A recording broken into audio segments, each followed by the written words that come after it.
Hi, so this is Emma Share, and today is the moment of truth. I decided that first time ever I'm actually going to tell you about my story.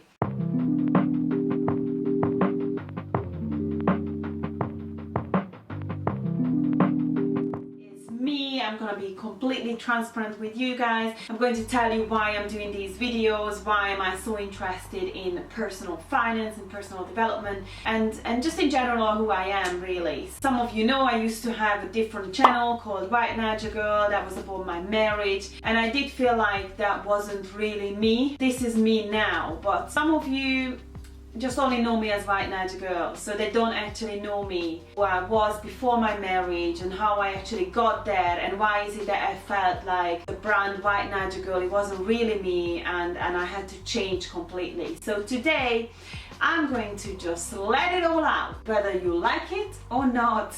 And if you do, give me a like, and if you don't, give me a like as well. Might as well, it doesn't hurt, it's free, okay? So yeah, transparent. I'm gonna be honest guys. So I was born in Hungary. Some of you might know I was born in Hungary, and I am coming from humble beginning, nice family, started out really nice. We had a big house, my parents actually built the house. The home kind of became difficult, and difficulties really stemmed from financial difficulties. So a big spender next to somebody who's like extremely hardworking and getting extremely frustrated with working hard and not showing financial progress. So my dad was living like a little bit of a lavish lifestyle. He liked to spend his money as he got his salary. He would buy all sorts of things. There's nothing wrong with that. People do feel like they need to reward themselves for their hard work, but it could really mean that you're gonna have relationship difficulties and misunderstandings with your spouse, so you really need to balance that out, try and find a common ground. I mean, in my parents' situation this did not happen, and my mom especially became extremely frustrated with her being a full-time secretary and a full-time mom and working extremely hard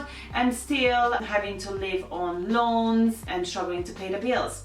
So financial difficulties were from a very young childhood. I remember these were like really significant problems and issues in our lives, and growing up I was thinking this might be the norm. This is how people live. People struggle financially. People don't know how to budget. Money is in shortage. When you get it, you need to quickly try and buy everything that you want because you don't know when you're gonna have it next. That kind of mentality, which obviously I later realized was wrong. I also inherited a little bit of hard work, especially from my mom and my mom's side. I was always very ambitious. Once I've heard my mom said, if you want to be better off as an adult, then as a young person you should just move abroad. So I literally based my whole life about trying to prepare myself to move abroad, but I didn't quite even think about what I mean abroad really. So I would get interested in languages, which is great. So I was interested in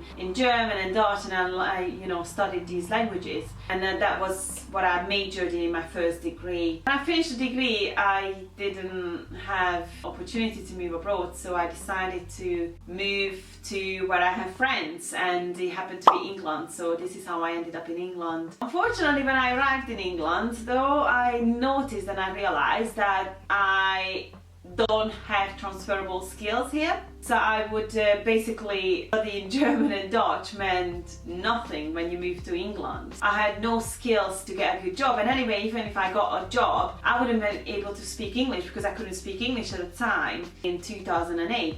So what I've done is I obviously had to take any jobs that I could get. So I got a factory job.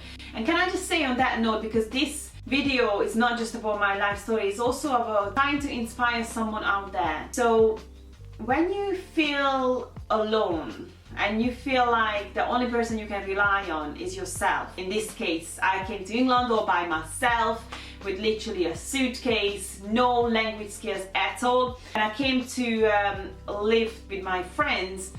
But then they actually got me a flat somewhere else, so I didn't end up living with my friends. So I was literally by myself, alone. I just only could rely on myself. So if you ever get into this kind of situation, try and zoom out. Try to look at yourself from above. I zoomed out and I saw the whole world, England as a country, and I was there. But I knew that where I am at the time is not where I'm going to end up, where I'm going to be in 10 years time. I knew I was ambitious. I knew if I put my mind to something, I will actually achieve it. I got a job in a factory, which I actually got in 4 days because I went into an agency and I said, I want a job, which I just literally looked up in the dictionary. I want a job, to make sure that I can actually say that I want a job. I asked my friend and literally anybody who was around to try and help me to fill out the form, you know, like personal details and all that stuff. It got a little bit complicated, I was struggling, so I somehow filled out the form, but they didn't give me a job in the first day, second day, and I actually came with like about £100, and I had to give like £50 to the driver to come and pick me up from the airport and take me to my accommodation. I had no money to pay my rent at all, and I didn't actually tell the person who I was living with that I don't have money to pay the rent. I just said, oh, when I get a job, I am going to pay you back. She had no, you know, anything to base on this statement, so I could have lied, to be honest, but she kind of believed me. So I knew as pressure was going on, first day, second day, no job, third day, I looked up different statements such as, my family is starving, I have no money, I need to find a job, and things like that. I was like marching to the agency and I thought, okay, I'm gonna say these sentences, my family is starving, and so on. I went to the agency and I said, my family is starving, and I started like kind of making motions with my hand. And I actually knocked over a family picture, which now looking back is bad. Like, I wish I'd never done that. Try and look at the big picture. This, where you are right now today, is not where you're gonna end up in 10 years time, and just try and have that goal in your mind. I knew I'm gonna be working in an office, I knew I'm gonna have a good job, I knew that I needed to start learning a language, so I would work 12 hours within like 4 days, so 12 hours every single day for 4 days, and I would have 4 days off. So again, I looked up different statements where I could say I would like to volunteer. The next thing that I had in mind, and again, don't forget, I was all by myself, alone, and no one told me to start volunteering in a country where I didn't know anybody. I just had a vision in my head, and I knew I'm gonna have to sort this out. I'm gonna have to be resourceful. I'm going to have to do whatever I can within my power to make things happen. I did not wait for other people to help me out. I did not wait for my friends to come with me to these places and translate and things like that. But it was like literally relying on myself.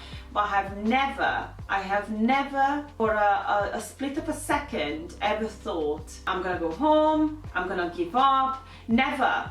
I was resourceful, I believed in myself, and this is number one thing you need to do for yourself is be your best friend, be your best supporter. You need to have your own back. You need to be there for yourself, you need to stand up for yourself, you need to put your energy where it matters. So I knew getting a job and learning the language really will matter. So I put myself in situations where I would learn the language. I started interacting with people who I could practice the language with. At the factory it was a little bit difficult because most factories are full of foreigners, Romanians, Slovenians, and they didn't speak my language, so it was difficult to study the language in that way. Don't forget, working in a factory is not a dream job. It's cold, it's loud, it's disgusting. I was working with meat all the time, so you had to like touch meat all the time.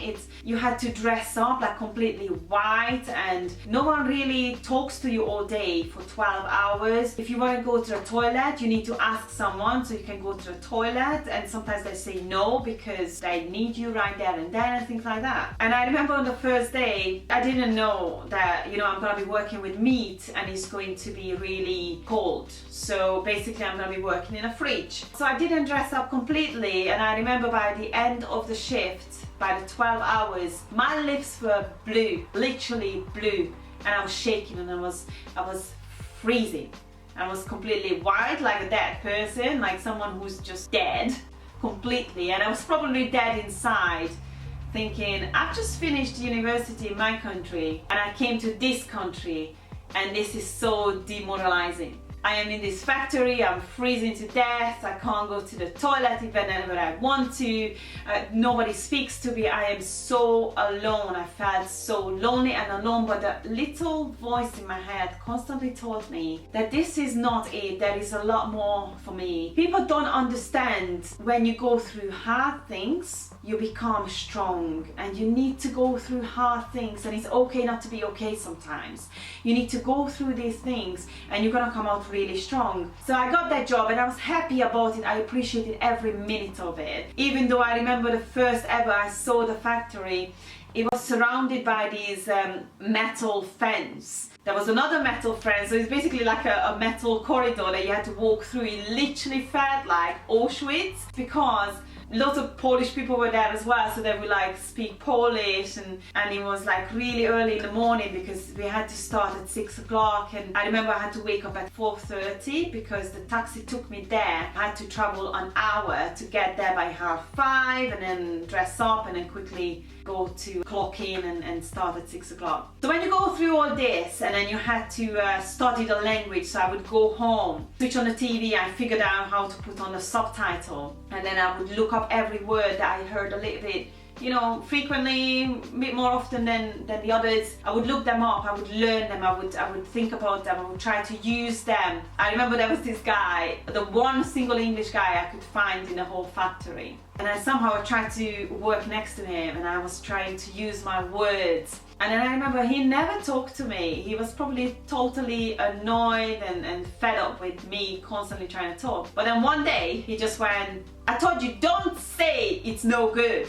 And I was like, thank you, finally. I've been trying so hard to learn English, and finally, first time in many, many months, you corrected me. So these were like the little successes that I had. And basically, what I've done is in the 4 days when I didn't work in a factory, I went to a restaurant and I said, "Can I work here for free? You know, just do whatever you want, just like, you know, serve food or make coffee if you want." I could barely really say it, but I was kind of like, you know, looking things up. I always had trouble when they answered, and then I was like, "Oh, I don't know what you're saying." Anyway, they let me work in this restaurant for free. So I was just literally just serving food. I didn't have to take orders, I was literally just picking things up. It said table 5 and I would take it to table 5. If they asked for anything, I would be like, "I'll send someone." So I would send someone to go on table 5. They said something and I didn't quite understood. So basically this is how I started. It really was an experience. It was really helpful and very useful now looking back. I had to go through all these things because when you do hard things in life, then you don't get overwhelmed when things go wrong. You just know you're gonna figure it out. You know you're gonna solve the things. You don't collapse and things I don't know what to do, because you do.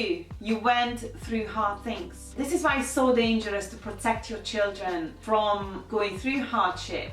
And I'm not saying that now you have to put your kids in hardship and then you just have to deprive them from everything. That's not what I'm saying. But embrace these situations when you were alone, when you had to solve your problems by yourself, because these little situations, they were playground for yourself to practice the hardship and practice problem solving, and you know, you can just deal with harder things later. So basically, after I got this volunteer job in a restaurant, a few weeks, I think it's a few months, couple of months later, I actually went to a restaurant. I dressed up nicely. A little tip for you, there is such thing as pretty privilege. So try and use these things for your advantage. And then, I'm not trying to be shallow, but unfortunately we all have stereotypes. And yes, a certain type of "I don't care" is healthy, but you need to realize that we all playing a game here. So you can play your games right, you can play your cards correctly, that's gonna give you advantage, or you can just ignore everything and you unfortunately have to suffer because of the disadvantages. So I dressed up really nicely, I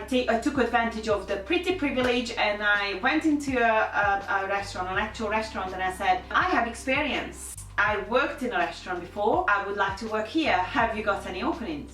And I was lucky because the management was Polish and I completely understood what it is like to be a foreigner, to not speak very well, and they gave me a chance. Basically on that same day they said, come and work for us. I started and I worked extremely hard and made sure I impressed my management. They basically offered me a 0 hours contract, which I was really shocked about, but I thought, but it's a contract at the end of the day. Yeah, it says a big fat 0 on your hours, but they promised that I am going to get hours. So I took that promise and I started working in the restaurant. Oh my God, guys. If I talked about hardship before, this was hard. I completely always misunderstood what people said. If they said, oh, I would like something without croutons or whatever, and then I would be like, yeah, this person wants extra croutons. Hello, I am so lucky I didn't get sacked. But do you know what? I did it. I got out of my comfort zone. I went there, I asked for a job and I got it. Guys, you need to just feel the fear and do it anyway. That's one of my favorite books as well. You just got to do it and you have to just feel the fear, feel how uncomfortable the situation is, and just do it. Just go for it. Just put one step forward, one leg in front of the other, and get in there and say what you got to say. Take a deep breath and just say it. Just do what you got to do. And in this case, I got the job. Somehow I didn't get sacked because one of the managers told the other manager who wanted to sack me, give her a bit more time, she will learn it. And boy, I did. I took the menu home, I started studying the menu, made sure that I literally understood every single word. I would look up the ingredients, I would work really hard to know exactly literally what ingredients you have in every single dish and things like that. So I worked really hard. I managed to work there for about 2 years, and this was amazing for my development. I started learning English, I became a lot better, and I got the confidence to actually sign up for a course, a foundation course in business. And it was great, but my English still wasn't good enough to write assignments, to understand everything, you know, in lessons, but I was confident. I was constantly reminding myself, I can do this. I've done a degree before. I can study the same way I studied the menu, the same way I walked into the restaurant, the same way I managed to get the job, the first factory job ever. I can do this. I'm going to study. I almost failed, guys. I almost failed, I have to admit. But I managed to, finish the foundation degree. My English definitely improved at that point, and I got more confident and I started applying for better jobs. Because I already had German and Dutch language skills, I actually got a really good job as a recruiter to recruit engineers to Germany. So this is basically my story, and the reason why I'm telling you this is to encourage you and tell you sometimes you can find yourself in a desperate situation, but that doesn't mean that it's always going to be like that. You need to zoom out, you need to be confident, you need to look at the big picture, and you definitely need to believe in yourself. And you constantly need to remind yourself that you might just be one step away from that breakthrough.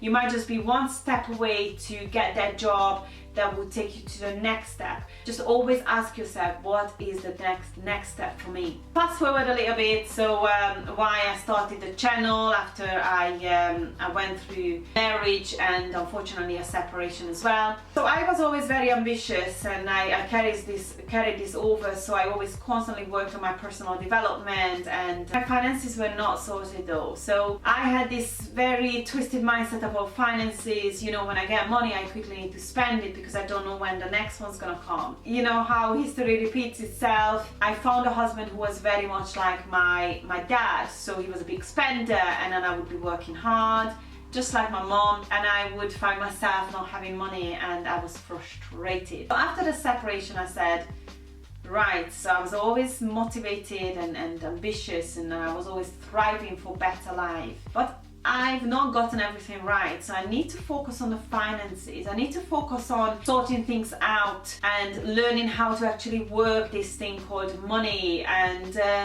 how to save and how to invest and how to just kind of look for different methods that can actually multiply your efforts. So I did that. I'm continuously learning, and this channel is basically my platform where I'm learning together with you guys. And this is why I love when you comment and you tell me what it is that you would like me to do research on and find out about, and we can learn together, because I know that if I had to go through these things, there is someone out there going through the same things as well. So we're learning about personal finance and getting things right and getting out of debt if that's what you're struggling with, and we're multiplying our efforts, and we're spending our life energy, money, which is from the book Your Money or Your Life. Very good book, I highly recommend it. I will put the link in the description for you to check that book out. You must listen to that book if you like audiobooks, or you can read it, of course. This is why it's so important for me to share my tips and my findings about personal finance and just help you with personal development as well, because it's so important, guys, to have that encouraging word in your head. Your best friend, the person who constantly motivates you and tells you that you can do it. The person who motivates you to get up in the morning and become the go-getter you have to be to achieve your goals. Enough of talking, you guys know me now, and if you have any questions and you would like me to tell you a bit more about certain things, comment below and let me know. I hope you like this video, and I hope you follow my journey, and I hope you request something down below in the comment section for me to find out about. I'd love to have you here, and I'll see you next time. Subscribe and give me likes as well, thumbs up and everything. Bye.